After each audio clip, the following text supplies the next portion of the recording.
I'm sending Morse code from a mountaintop here. I hiked to the top with my ham radio and used Morse code to communicate around the world.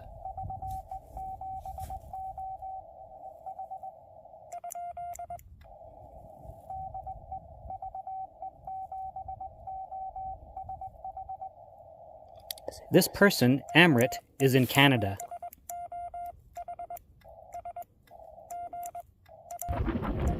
This is what I see doing Mountaintop ham radio using Morse code.